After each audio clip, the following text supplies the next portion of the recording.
Next up, we got the mage cards. Babbling Book is the first card. Fun card to say, fun card to look at. It's kind of happy. It's like a happy book. 1 mana, 1/1, battle cry, add a random mage spell to your hand. So this card sucks. I'll tell you why this card sucks. Is because you'd always just rather play the spell than play this card. It's too inconsistent. I think for this card to be good, it would need it to be a discover a random mage spell. Then it would definitely be better. But any random mage spell is just too bad. The 1/1 body is not significant enough to justify playing this card. It doesn't trade with anything. It just dies to Eternal Trog. It dies to the Raven.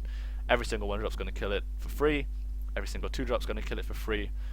I don't see this card as seeing any constructed play. Even in Tempo Mage, you'd just rather play a different card. There's so many cheap spells in Tempo Mage now. Take your pick. Any of them are better. Terrible card.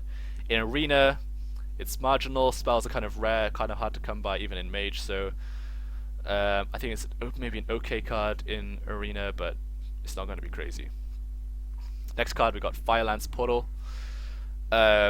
So for constructed, I think it's a decent card. I think it might make some Tempo Mage lists. So what is it? It does two things in one go. It deals 5 damage and it summons a 5-cost minion. So as I said, if you're looking at a random 5-cost minion, the expected stat distribution is about 1 mana cost lower for the vanilla. So for a random 5-cost minion, you expect about a vanilla 4 mana minion. So that's a 4/5. I think the actual stats are like 3.75 attack and 4 point something health. So slightly under the vanilla. So maybe like a 3/5 or a 5/4, something along those lines. Anyway, so you're expecting about that much stats for your minion, but you're doing 5 damage, and so this is the highest tempo portal. It's probably the best portal out of all of them that was released in this expansion. And the reason is that it adds tempo to the board. You remove a thing, you summon a thing in one card, and that's tempo. And you see that, and you see these cards having a big effect. So you see like Flame Juggler. Flame Juggler is played a lot nowadays because a lot of people are playing 2/1 1-drops, or they're playing Argent Squire, which is a 1/1 1-drop with a Divine Shield, or Possessed Villager. And these 1-health 1-drops, if they get removed by the Flame Juggler, and you've also summoned a body at the same time, that's a big tempo swing in the game, even in the early game. So this is like a late game version of, you can compare it like a late game version of Flame Juggler. Another example might be like Fire Elemental, 6 mana card, deal a bit of damage, remove a thing. North Sea Kraken, crazy in Arena. It's okay in constructed actually if you try it, but it's just not stacking up to the big legendaries. But it's okay. And so this card kind of does a similar thing. It does add a lot of tempo. The only thing is that the mana cost is very high. It's 7 mana. I think you do get your mana's worth in the card. It's just whether it fits into the current mage archetypes.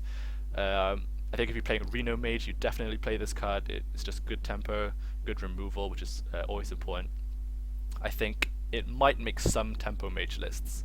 Whether you run it as a 2-off or a 1-off, I'm not sure. I think probably just the 1-off is a bit too high cost to justify running 2 of these cards, especially as it's competing against things like Archmage Antonidas, which have just been staples of the deck.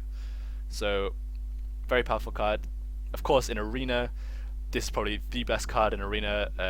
Mage already has so many broken cards in Arena. The Baseless Summoner, the Ethereal Conjurer, Flame Strike, and now this card. So, yeah, Mage is going to be back, still at the top, even higher at the top. Play Mage in Arena. Yeah.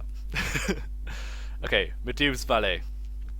2 mana, 2/3 Battle Cry. If you control a secret, deal 3 damage.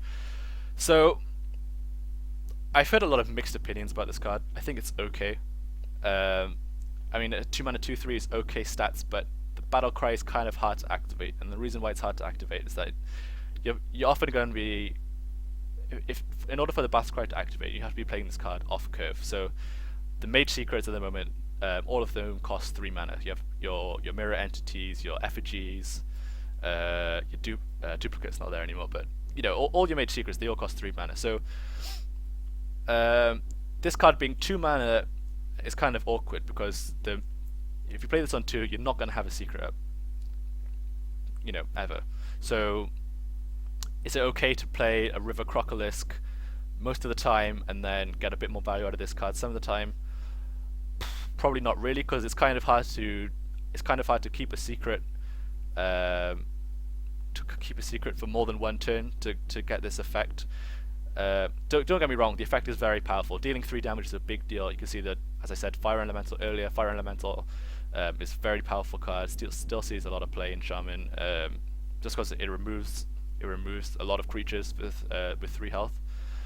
But I just think it's a bit too awkward. I think it's a bit too off curve. The only deck I think this might see play in is Freeze Mage, weirdly, because in Freeze Mage you have Ice Block, and Ice Block is a secret that's almost guaranteed to stay around. So if it sticks around, you can play this card and remove some stuff. But even if you play it in Freeze Mage, you're not really fitting in with the general theme of the deck, which is to draw, freeze, and remove. And I guess this kind of removes a little bit, but it's a bit too inconsistent. It's not spell removal, so you don't benefit from all the spell damage that you have. So I don't know. I think it's a powerful effect, but if it was a vanilla 4 start minion, if this was like a Chillwind Yeti, if it was like a 4 mana 4/5 with the same battle cry, it would definitely see a lot of play. As a 2 mana 2/3, I don't think it's going to see any play at all. Right. Moving on to Paladin.